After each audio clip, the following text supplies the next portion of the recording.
반갑습니다. 구름책방 우리 역사 플러스 성경 너무 오랜만에 해가지고 제목을 까먹어요. 역사 플러스 성경의 김상호입니다.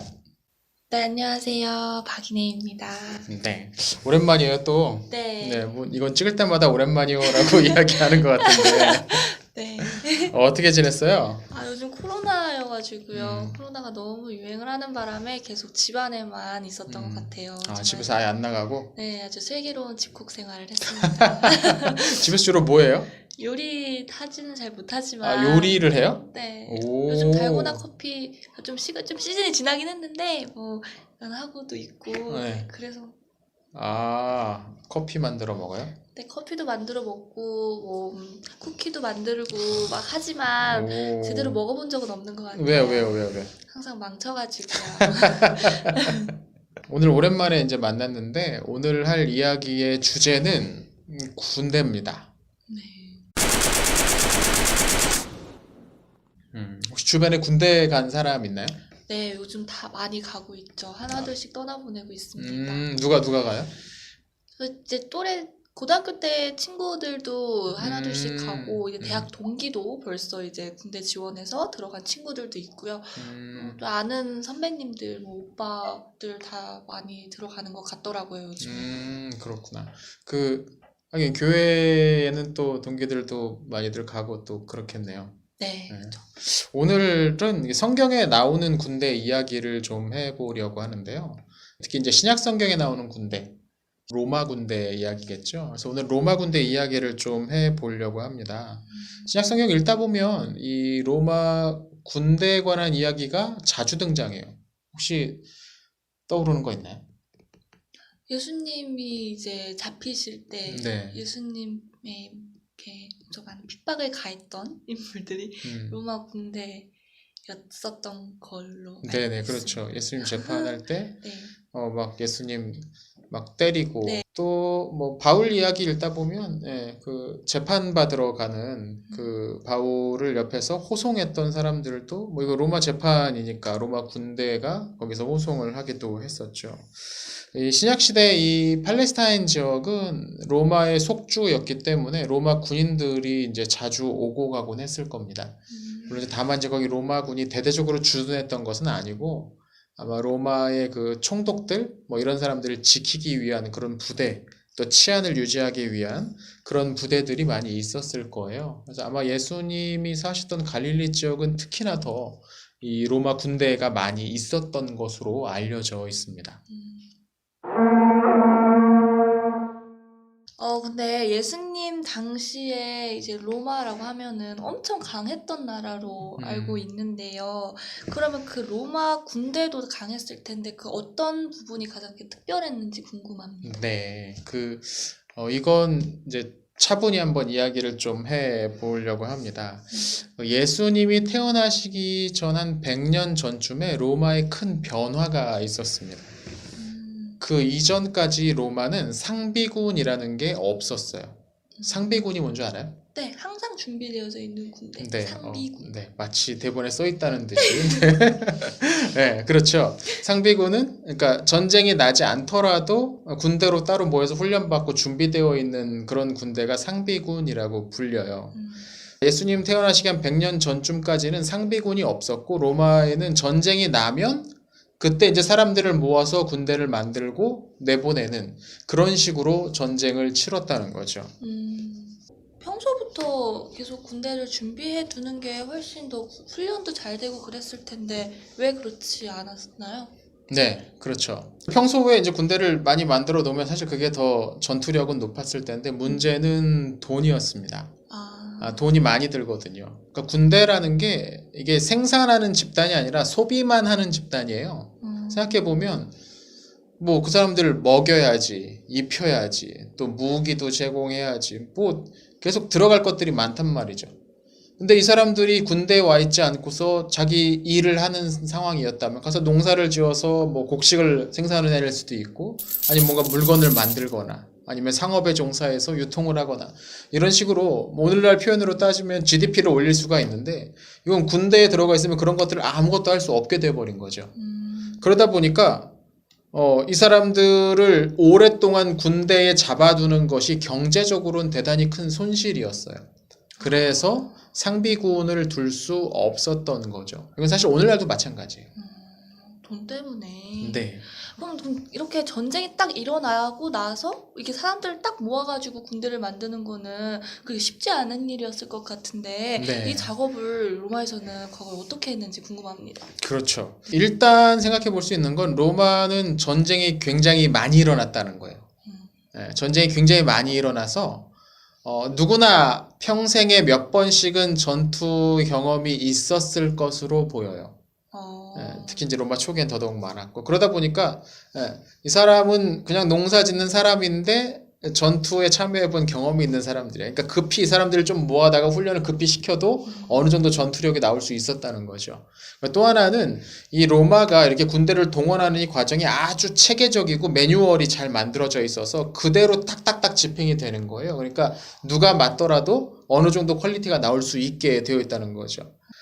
말이 나온 김에 로마에서 어떻게 군대를 이제 만들었는지를 간단히 설명을 하면 우선 로마의 그 군대를 지휘하는 지휘관은 집정관입니다.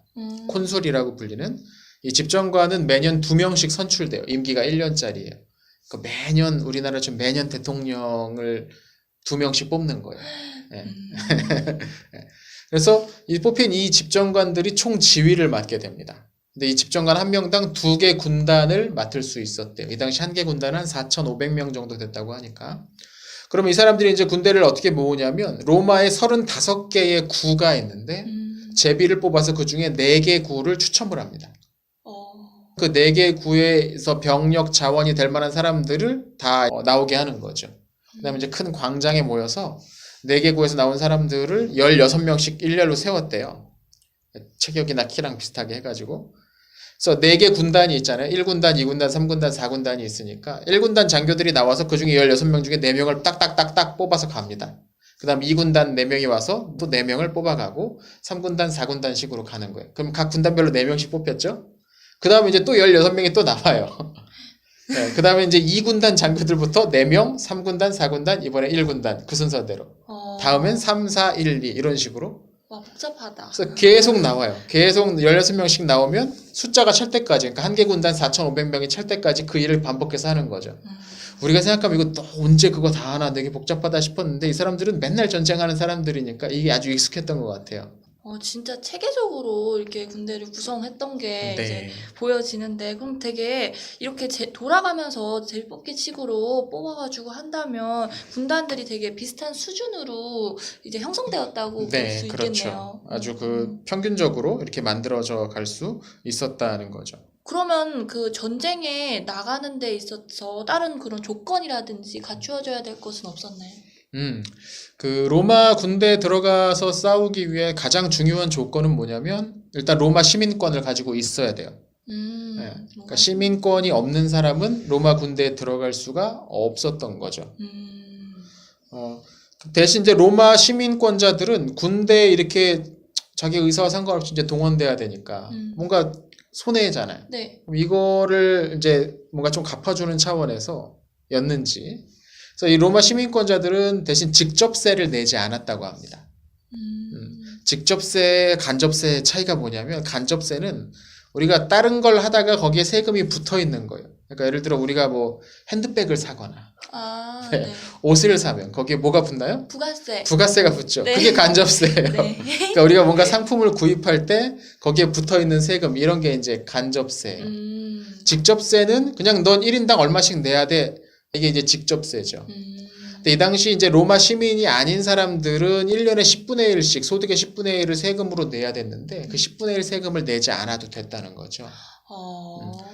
네. 그래서 이 세금을 그러니까 이 병역의 의무를 피해 세금이라고 불렀다고도 하더라고요. 아까 이내자매 친구들 이제 군대 많이 갔다고 했는데 보통 군대를 몇 살 때쯤 가죠? 주로 뭐 20대 초반에 가죠. 네, 그렇죠. 20대 초반에 이제 군대를 많이 갑니다. 근데 고대 이 로마의 군인들은 몇 살부터 몇 살까지였을까요? 10대 네, 10대쯤. 네. 기록에 따르면 이 당시 그 징집 연령이 17세부터 60세까지였대요. 근데 60살인 분이 나가서 싸우기엔 너무 힘들잖아요. 네. 아버님이? 안 되죠. 네. 그러니까 46세부터 60세까지는 어지간하면 직접 나가서 싸우진 않고 예비군으로 이제 따로 빼놓고 그 앞에 이제 17살부터 45살 정도까지 한창 힘있게 이제 싸울 수 있는 그런 사람들이 주로 싸움에 이 병사로 동원되었다고 하더라고요. 다만 이건 병사들이 그랬다는 거지 장교들 같은 경우는 연령 제한이 따로 없었습니다. 그런데요, 아까 그 예수님이 태어나시기 한 100년 전쯤에 로마 군대에서 되게 큰 변화가 있었다고 하셨잖아요. 네네. 그런 그 변화가 어떤 변화가 있었는지 알려주실 수 있나요? 네. 지금까지 그 로마 군대가 어떻게 뽑히는지를 설명을 했었는데 네. 바로 그 부분이 바뀐 겁니다. 그러니까 그 이전에는 징병제였다면 그 예수님 태어나시기 100년 전쯤에 마리우스라는 사람이 나타나서 이 징병제를 모병제로 바꿨어요. 모병제가 뭔 줄 알아요? 직업군인. 직업군인. 그렇죠. 사람들이 이제 자기가 원해서 군대에 가서 군 복무를 하는 것. 이걸 이제 모병제, 모은다는 거예요. 그래서 원하는 사람 이리로 와 해서 하는 거죠. 네. 그러니까 자기가 원해서 이제 자발적으로 들어가게 된 거네요. 네, 그렇죠. 그러면 왜 이러한 모병제로의 변화가 있었나요? 네. 거기에는 이제 몇 가지 이유가 있었는데, 첫 번째는 전쟁이 너무 자주 일어납니다. 그러니까 전쟁이 너무 자주 일어나고, 전쟁이 또 금방금방 끝나지를 않아요. 일단 이 당시까지는 1년에 한 번씩 새로 집정관이 뽑히면, 새로 뽑힐 때마다 군대를 새로 조직하는 거예요. 그러니까 옛날에는 그런 식으로 전쟁이 가능했는데, 이제 이 시기쯤 되면 로마가 영토도 넓어지고 하다 보니까, 여기저기 가서 전투를 해야 되는데 이게 1년 만에 안 끝나요. 그렇죠. 전쟁이 2년도 가고 3년도 가는데 그렇게 되면 이 사람들은 원래 자기 일이 있는 사람들인데 와서 전쟁을 해야 되니까 힘들겠네요. 자기 일은 어떻게 돼요? 그렇죠. 농사 짓는 사람인데 농사를 못 지으면 땅이 한 2년 3년 농사 안 지고 멀어지면 남은 가족들은 뭘 먹고 살 것이며 또 나갔던 이 사람이 전사해버리면 또 그것도 문제가 되죠. 그러니까 전쟁이 너무 잦으니까 1년에 한 번씩 이렇게 뽑아가지고 싸우는 건 대단히 어려워졌던 거죠. 뿐만 아니라 그렇게 이제 이 사람들이 전쟁에 나가는 동안에 남은 가족들이 사는 게 되게 어려워졌어요. 왜냐면 제일 힘쓸 만한 사람들이 나가는 거니까. 뭐 지역구에서 뽑힌다고 했잖아요. 네. 예를 들어 아버지랑 아들들이랑 같이 뽑혀버리면 그 집안은 어떻게 해. 큰일 나는 거죠. 이제 네. 그러다 보니까 전쟁이 오래되면서 남아있는 사람들이 점점 생계가 어려워집니다. 그러니까 가지고 있던 땅도 팔아버리고 돈을 빌리고 뭐 이러다 보니까 아주 극빈층으로 전락해 버리는 거죠. 그러니까 나중에 전쟁 끝나고 돌아왔는데 몸에는 상처 있고 부상 있고 돌아왔는데 집은 다 뿔뿔이 흩어져 버렸고 막 어디 채무 때문에 끌려가서 노예 생활하고 있고 막 이런 일들이 막 벌어지는 거예요. 이 문제를 해결해 줘야겠다라는 생각을 이 마리우스라는 사람이 하게 됐던 것 같아요. 그래서 이 모병제로 바꾸면서 두 가지의 이익이 있는 거죠. 자기 일 있는 사람들은 그냥 자기 일 하면 돼. 전쟁이나 이런 것이 오래돼서 가난해진 사람들은 직업이 없어지잖아요. 땅도 네. 없어지고 네. 그 사람들이 군대에 들어올 수 있는 기회가 생긴 거죠. 그러니까 새로운 직장이 만들어진 거예요. 네. 그러면 이 마리우스 때부터 로마에 상비군이 생긴 건가요? 네. 그것은 아니고 그건 조금 더 시간이 흘러야 됐습니다. 아우구스투스라는 사람이 있습니다. 혹시 알아요? 네. 어떻게 알아요? 들어봤어요. 언제 들어봤어요? 지나가다가. 아우구스투스가 누군가요? 로마의 첫 황제라고. 그렇죠. 로마의 네. 첫 황제라고. 누가 가르쳐줬어요, 이렇게? 네. 로마의 첫 번째 황제죠. 성경에도 나옵니다. 네. 그 마태복음인가요? 예수님이 이제 태어나시기 전에 아구수도가 천하의 영을 내려 다 호적하라고 했었다. 고향 가서. 그때 아구수도라고 나오는데 이 아구수도가 바로 아우구스투스, 이 로마의 첫 번째 황제를 가리키죠. 그렇다면 이 아우구스투스 때 상비군이 그렇죠. 만들어진 건가요? 이 아우구스투스 때 상비군이 만들어지게 되는 거죠. 네. 아우구스투스 때가 되면은 로마의 영토가 굉장히 넓어집니다. 마리우스 때만 하더라도 지중해 서쪽을 이제 로마가 영토로 차지하고 있었다면 이제 아우구스투스 때가 되면 지중해 동쪽은 물론 그 북쪽으로도 오늘날 중부 유럽까지도 카이사르가 갈리아 정복을 통해서 로마의 영토로 만들었거든요. 그러니까 굉장히 넓어졌어요. 그러다 보니까 더 이상 이전처럼 전쟁이 날 때마다 군대를 만들어서 보내는 식으로 해결할 수가 없게 된 거죠. 네. 그래서 미리 이제 군대를 만들어서 그 로마의 경지대에 배치를 하기 시작을 한 겁니다. 이게 이제 상비군 제도의 시작이죠. 처음에는 25개 군단을 만들었다고 하더라고요. 그러면 이 상비군이 평소에도 이제 군대에 들어가가지고 나라를 이렇게 지킨다는 건데 언제까지 계속 군대에 있었어야겠나요? 원래 로마 군대는 상비군이 만들어지기 이전에는 얼마 동안 복무해야만 했나요? 네, 좀 전에 얘기했는데. 좀 전에요? 네, 방금 전에 말씀하셨다고요? 네, 좀 전에 얘기했어요. 말씀하셨다고요? 네. 집정관이 새로 뽑히면 군대를 새로 1년. 만든다고 했죠. 그렇죠. 1년. 1년이었어요. 네. 네. 네. 상비군을 1년씩 보낼 수는 없으니까. 네. 근데 아우구스투스가 상비군을 만들면서 이 복무 기간을 16년으로 만들었다는 거예요. 나중에 20년까지 이제 연장이 됩니다. 네, 20년. 진짜기네요. 네. 오늘날 우리 병사들 복무 기간이 얼마인 줄 알아요? 1년 18개월. 네, 18 욕한 거 아닙니다. 네. 18개월, 1년 6개월인데 그 정도 하는데 이때는 16년 동안 복무를 했대요. 와. 굉장히 길죠. 네. 근데 이걸 길구나 뭐 그렇게 생각할 수도 있는데 생각해 보면 이 사람들은 이게 직업인 거잖아요. 네. 예. 그러니까 근데 자기가 원해서 들어간 거고 그 무슨 말이냐면 자기 직장인데 이번에 들어간 직장은 적어도 20년 동안은 잘릴 걱정이 없어요. 죽지 않는 이상은 죽을 수도 있겠지만 그러니까 굉장히 길게 이렇게 들어갈 수 있었다는 거죠. 그러니까 안정적인 그 군 생활을 할 수 있었다는 거죠. 네. 또 이 군 생활을 마치면 아우구스투스가 퇴직금 제도를 만듭니다. 그래서 16년 나중에 20년을 마치고 나면 거금 돈을 받든지 아니면 땅을 받든지 선택할 수 있었어요. 그래서 생각해보면 17살부터 아까 군생활을 시작할 수 있었다고 했는데 17살짜리가 뭐 집도 가난하고 우리 집에 나한테 물려줄 유산도 없고 군대나 가자 해가지고 만약에 군대를 갔다고 쳐요. 20년이 지나면 37살이잖아요. 그럼 37살이 돼서 퇴직하면서 이제 종잣돈을 갖고 퇴직을 하든지 아니면 땅을 받아서 오는 거죠. 그럼 이제 그 사람은 제2의 인생을 그때부터 새롭게 살 수가 있는 거죠. 그런데요, 성경에서 보면은 백부장이라는 이름이 되게 많이 나오는데 예전부터 되게 많이 궁금했었거든요. 그러면 이 백부장이라는 것도 로마의 군인 중 하나였던 거죠? 네, 그렇죠. 백부장은 뭐 사람 이름은 아니고 네. 로마 군대의 하나의 계급이었대요. 당시 로마 군단이 원래 몇 명이었다고요? 로마 군단이 6,000명. 아니에요. 원래는 4,500명이었어요. 네. 근데 아우구스투스가 그걸 상비군으로 만들면서 저는 4,500명인데 좀 죽어도 그냥 두고 막 그랬는데 아니야 이건 다 통일해야 돼. 그래서 딱 6,000명으로 맞췄어요. 이 군단 얘기 나오니까 잠깐 하고 넘어갔으면 좋겠는데 성경에 군단이 몇 번 나옵니다. 네. 예수님이 그 거라사라는 동네에 가서 한 귀신 들린 사람을 만나요. 혹시 그 이야기 들어봤나요, 교회에서? 귀신 들린 사람을 만나요, 예수님께서. 네, 계속 해주세요.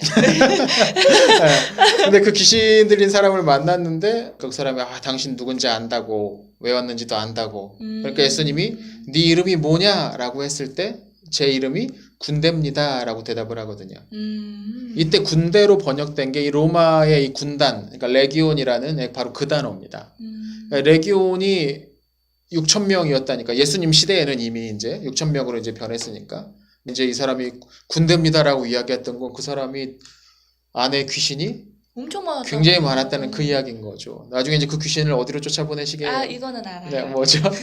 돼지. 돼지들 그렇죠. 돼지들이 네. 물에 빠져요. 그렇죠.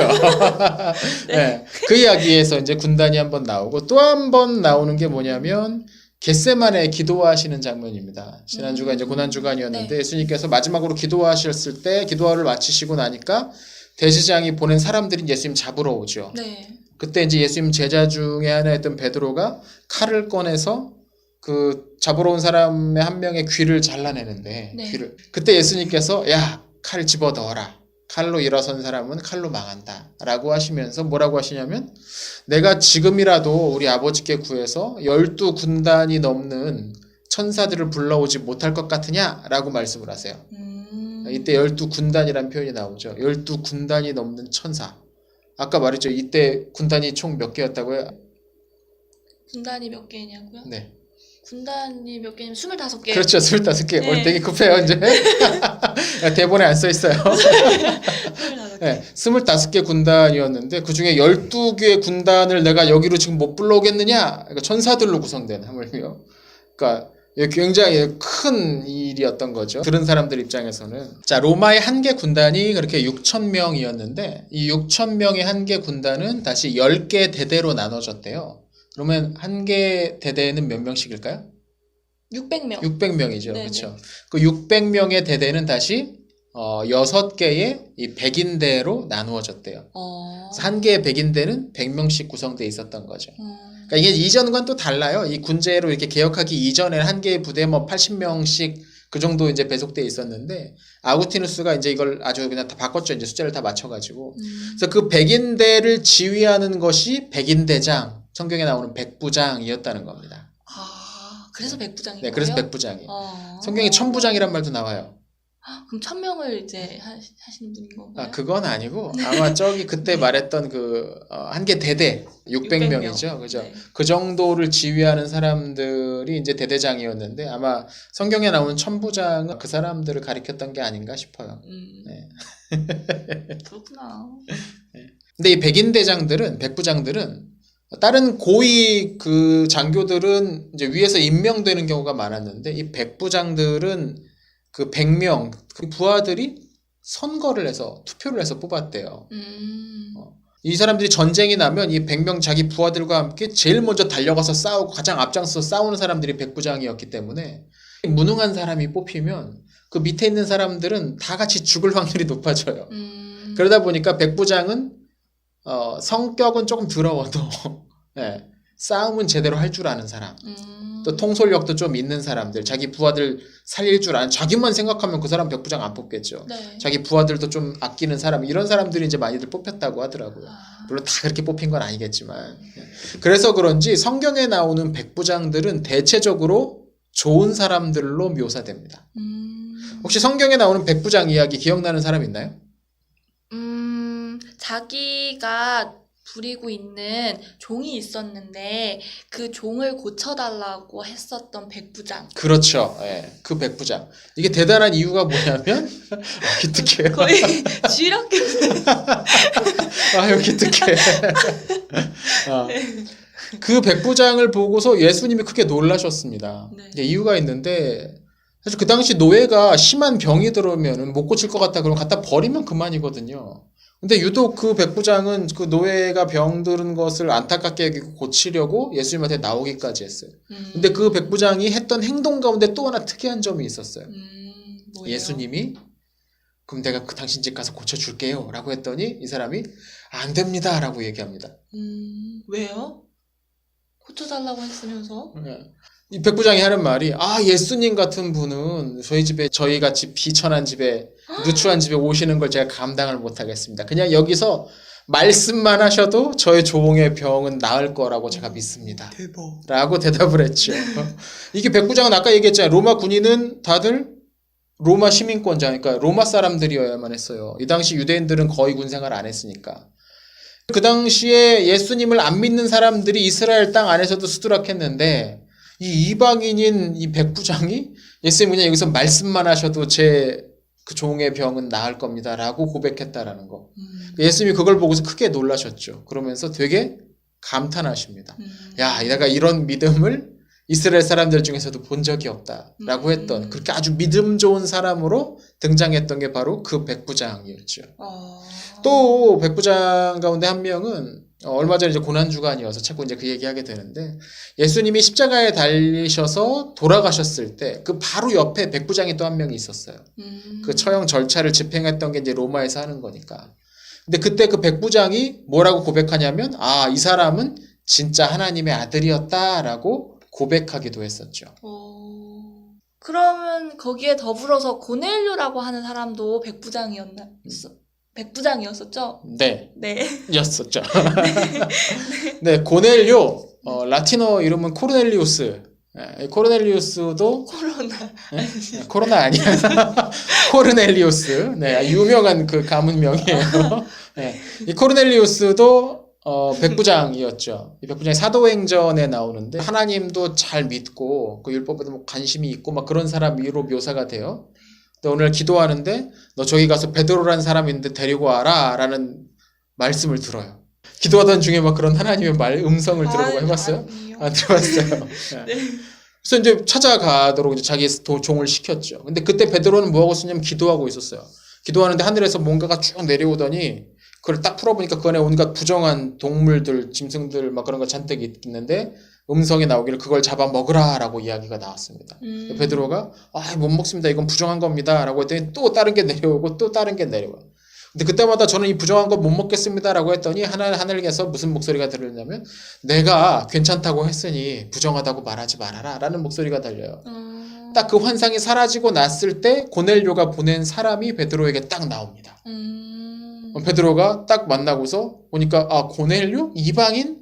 원래는 이방인들하고 식사를 같이 안 해요, 유대인들이. 왜냐면 이 당시 그 같이 식사를 한다는 건 이 사람과 내가 한편이다, 뭐 이런 의미가 있었거든요. 근데 유대인들이 이방인들과 같이 있다? 이거는 뭐 거의 추방당할 일이었어요. 그러니까 같이 식사를 안 해. 근데 방금 환상을 딱 보고 나니까 베드로가 이거 가라는 말씀이구나. 하나님의 뜻이구나. 이걸 깨닫게 된 거죠. 그리고 그의 집에 가서 얘기를 나눠보니까 고넬료가 아주 훌륭한 사람이에요. 하나님을 믿기를 원하는 사람이에요. 그래서 그날 그에게 세례를 주죠. 그러니까 고넬료는 이방인들 중에 첫 번째로 세례를 받았던 사람이 이 백부장이었던 코르넬리우스였죠. 네. 성경의 백부장들은 전체적으로 되게 좋은 사람으로 묘사가 많이 됩니다. 아마 이 초기 교회 안에도 이 신앙을 가진 그리스도인 백부장들이 적지 않게 있었던 것 같아요. 네, 그래서 이 사람들이 얘기를 했던 거죠. 자, 오늘 이렇게 우리 로마 군대에 관한 이야기를 좀 해봤습니다. 네. 네, 고생했어요. 어땠나요? 새롭게 알게 된 내용들이 너무 많았어요. 네, 가장 기억에 남는 게 있다면? 백부장 이야기요. 백부장 이야기. 가장 마지막에 해서가 아니고요. 그래도 제가 뭐 성경에 많이 등장하는 인물인데 네. 그렇게 신경 써서 보지를 못했었는데 이번에 로마 군대 하면서 이 백부장 중에서도 믿음이 좋은 분들이 많았구나 뭐라는 거 새로운 내용들 많이 알 수 있었던 것 같습니다. 네. 다음 시간에는 또 다른 주제로 찾아뵙도록 하겠습니다. 네. 그때까지 건강히 계시고요. 잘 지내요. 네. 알겠습니다. 코로나 조심하세요. 안녕. 안녕.